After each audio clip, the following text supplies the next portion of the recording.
Yo, what's good, everybody? So, here we are yet again. Just finished up. I think it was last night or the night before. I think it was last night. I want to say it was last night.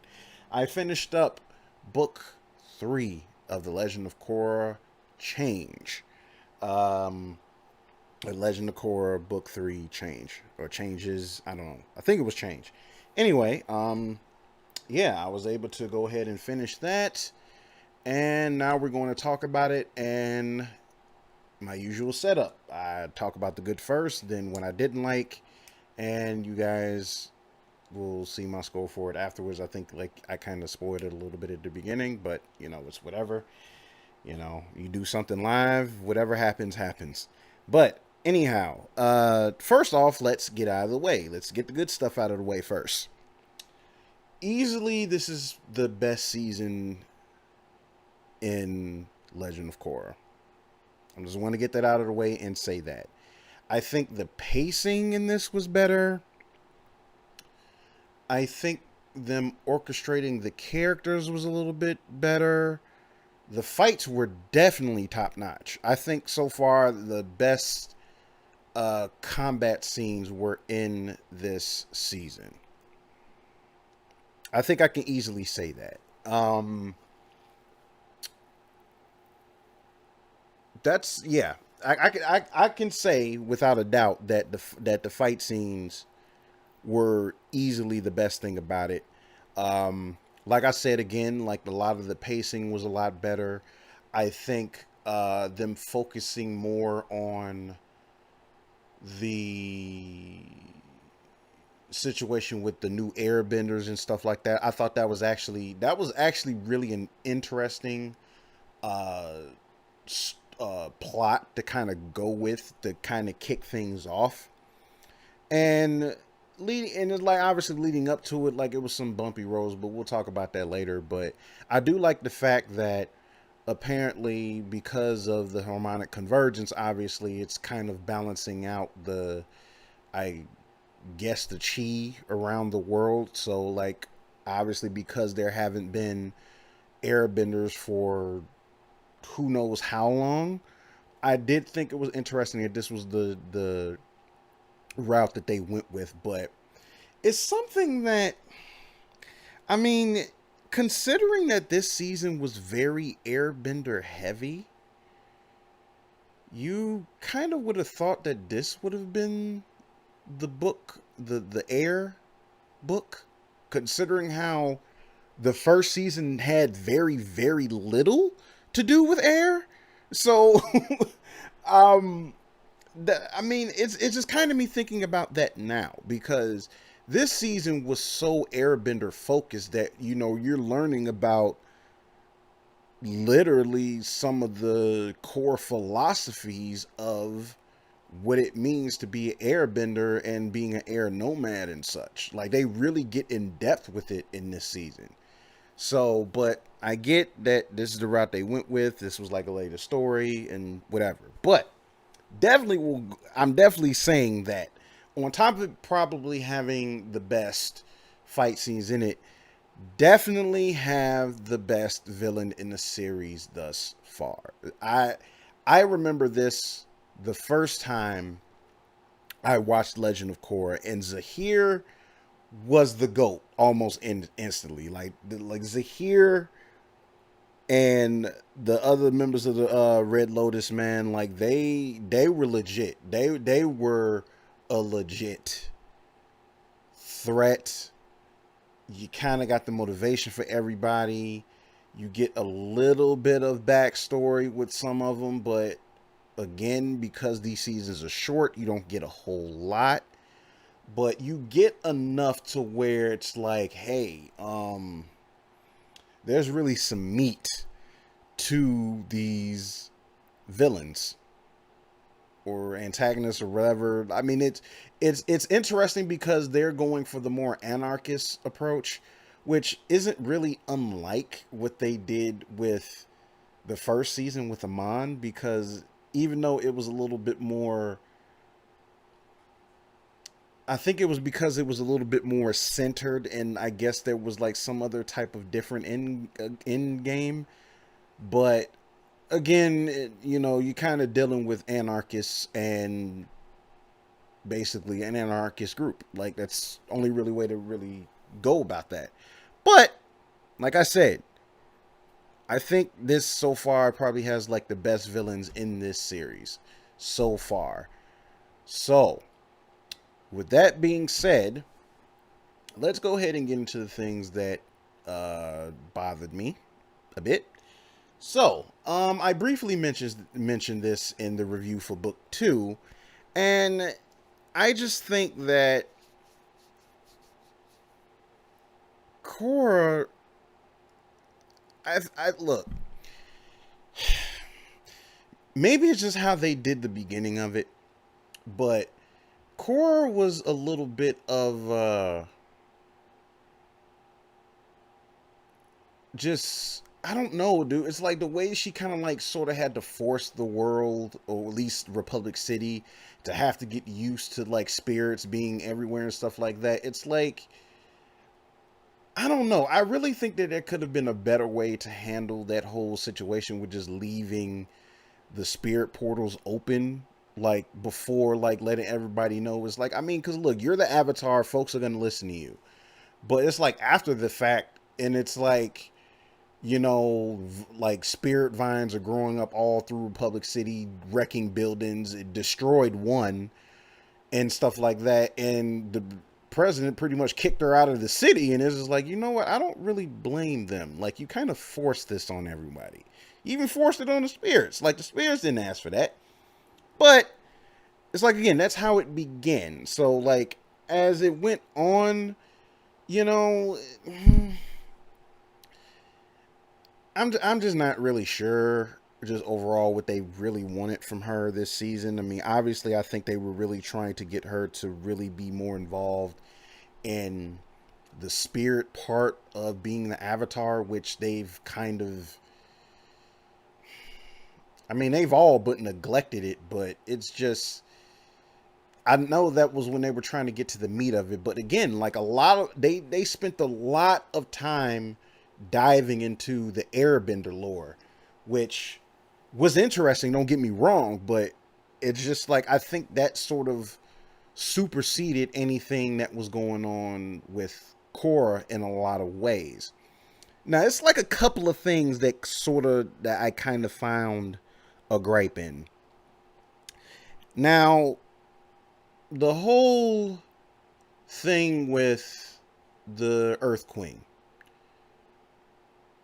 I thought the way Korra acted in that situation was quite interesting because not necessarily with the Earth Queen, because the Earth Queen, she was a bitch. Like there's no way getting around that. Like she was a tyrant, like whatever. Like she was a complete totalitarian. Like she was terrible. Like there's no getting around that. Now she had an assistant named Gun. I don't know if that's how they pronounce it, but it was spelt like gun. I don't know how they pronounced it, but it was like a couple of times where Korra was kind of acting like a bully toward him, and he didn't really do anything to her to warrant that. Now, granted, I know that she was like getting snippy with the Earth Queen, which rightfully so. I mean, if I was in her shoes, I'd be pissed too. But it was like, well, how you gonna take it out of somebody that's defenseless? Like that really didn't really do her character a whole lot of good. So yeah, that it was like it's not really making your hero look all that great. Like it's just, it's just one of those things. Famer7, hey, what's up? Appreciate you watching over there on YouTube. Thank you, sir. So, hope you're doing good over there. Thanks for coming in, dropping in, and leaving a message. Okay, so where were we? Yes, Korra kind of being a bully. Now, I do want to go back to something else that was good about the series. I do like the fact that we get a chance to meet Suyin, which is Lin Beifong's sister, and her family, and kind of knowing why it's kind of like all of this tension within the family because like even like I think at the beginning of the series you get the sense that Lynn didn't really kind of had a really estranged relationship with Toph, even though they don't really go into it. They don't ever really go into it until later on in this season, obviously. But I thought that arc was actually handled really well in introducing new characters and giving you a chance to care about them. I thought that was handled really well. But back to the stuff sorry. But back to the stuff I didn't like.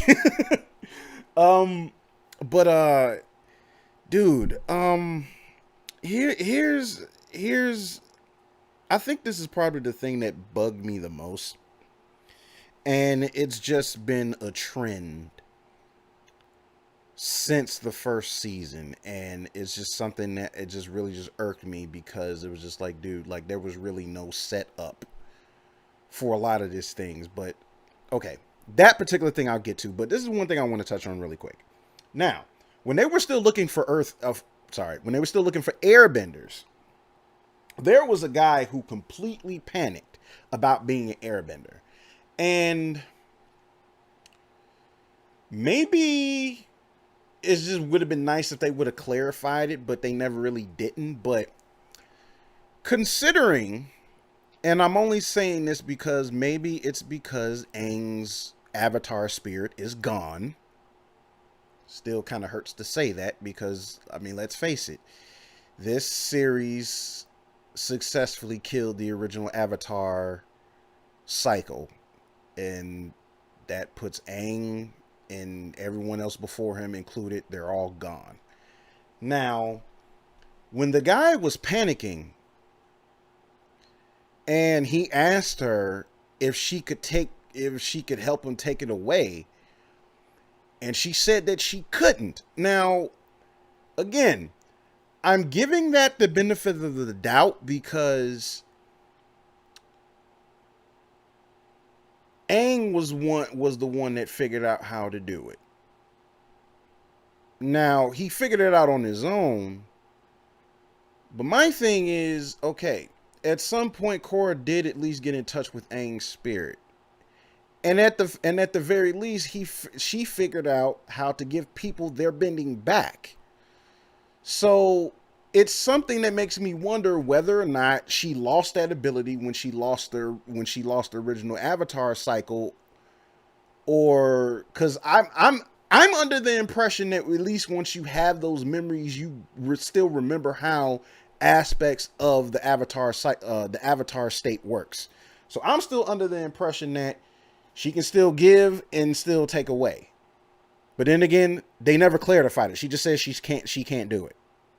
So that's one thing I'm willing to give the benefit of the doubt about, but at the same time, they never really go into it. So the only thing we can assume is that she can't do it because she no longer has the previous Avatar cycle to go on. Because I guess when she goes in the Avatar state, it's just like everybody that's ever been Avatar and their abilities, whatever. So whatever have you. Okay, moving on.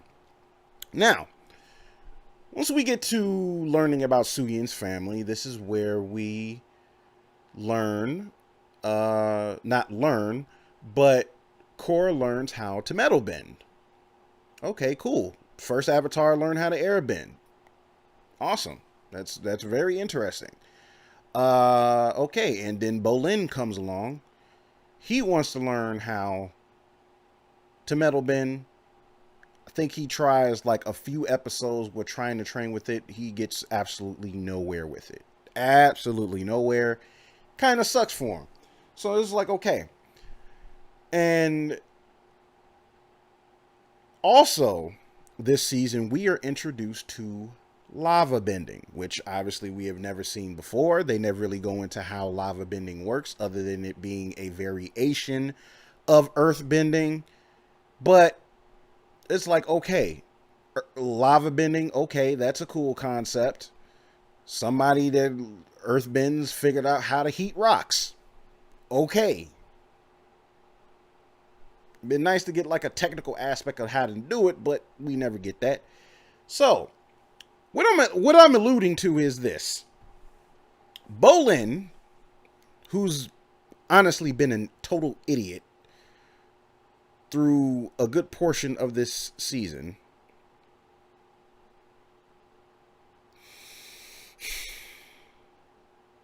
This man gets the biggest ex machina I've ever seen for a side character.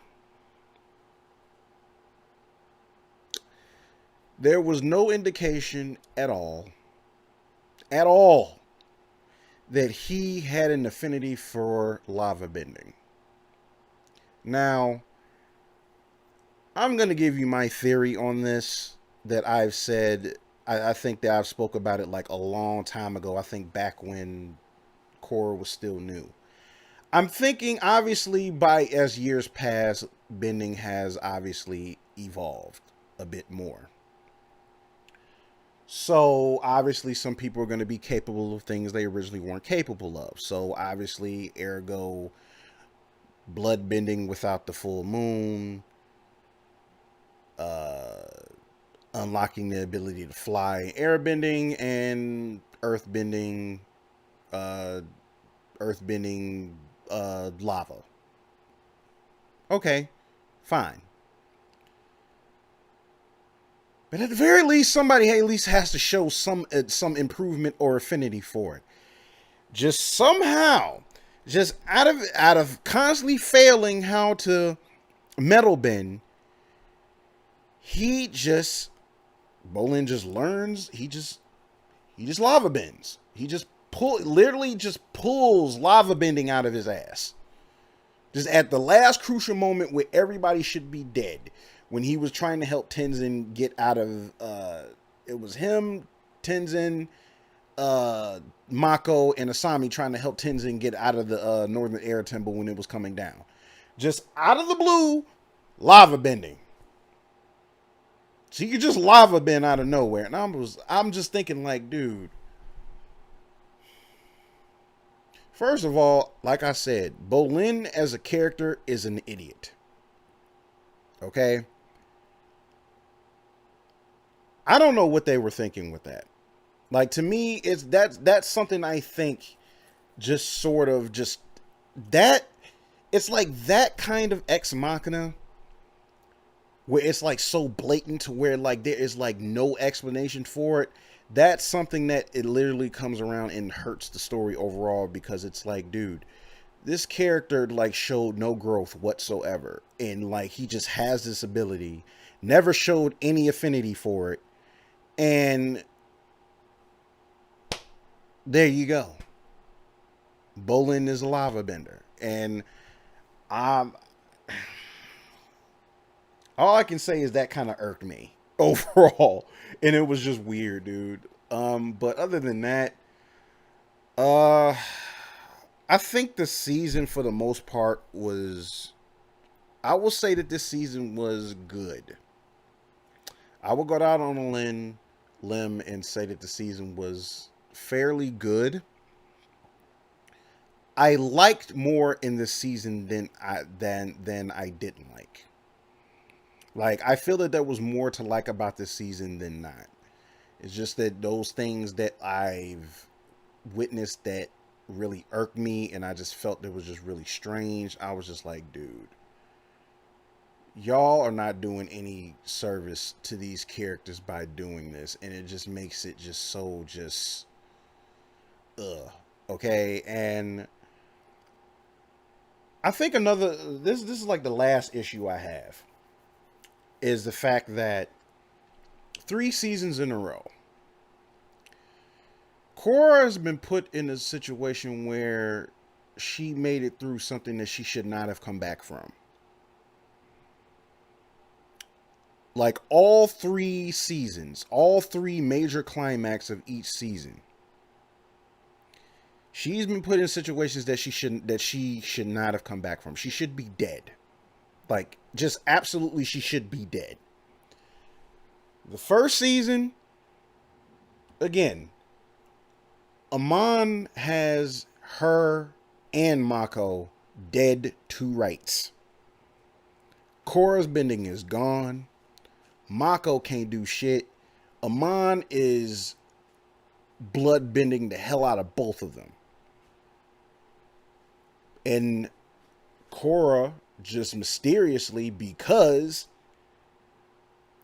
Amon blocking or taking away her bending using blood bending, which again they don't explain. Suddenly that unlocks her airbending. Again, ex machina with very little explanation, and up to in like the whole season, airbending has been like her Achilles heel, and they spend very little time on her character actually developing the ability to airbend. They just hand it to her. Huh. Second season, again, she goes to fight giant Vatu, the dark avatar spirit, and again, he literally has her beat. She's about to be done. Then again, Janora pops up with the light energy or whatever and awakens thing or whatever. Again, we don't know how she be able to, she just, again, I know they set up the whole thing with her being more in tune with the spirits, but it's like the whole thing with her just finding light energy to reawaken Rava for her to become the avatar again, and she just wins. It's just like, it's like, again, it's like, it's blatant ex machina. It's like where they literally end the conflict with no real resolution, and like that's irritating. And they did it again this time. She died. Like, she died in the third season, but because of story, they do it just enough in time and get the stuff out of her, and she's alive again. Even though, like, the poison that the way that she got poisoned or whatever, like, completely messed her up after the fact. But, dude, she was gone. Like, she was completely gone. Like, I'm just, dude, it's just, ah. Dude, I just, dude, like, the ex machina in this show is just insulting. It just is. But yeah, that's I think that's about all I have as far as like between what I liked and what I didn't like, and there you go. So, with that being said, I'm pretty sure a lot of you didn't see my original rating, but here it is. I think overall, I think that's the fairest grade that I can give it, because a lot of those ex machina moments are what kind of brought the series down. But like I said, as a whole, that season is something that I think it's more tolerable and more enjoyable as a season compared to the other ones, because the first two seasons were problematic for reasons I'm not going to get into again. If you want to see them, they're on my channel. Excuse me, but yeah, dude. I can say that this was a good season, but the climax and the wrap up was kind of weak. It was well, no, I wouldn't say the wrap up was weak, but I do think that it's a situation where I feel like had it been anyone else, like it just shouldn't have it just should have gone a different way. At least that's just how I personally feel about it. But hey, I'm just only one person. This is where I this is hey, that's my mind, that's my thought process about it. So anyway, guys, that does it for my review. I appreciate for the folks that came through, and looking forward to hearing what you guys think about the season so far. If you've been watching it, you know, I always like communicating with you guys through messages and stuff like that. So anyway, uh, you know, y'all can help a brother out, like, subscribe, all that wonderful stuff. And y'all keep following my advice to go nerd but nerd responsibly. Until next time, this is your boy Follow Marvel. Family, I'm out. Peace. Be safe.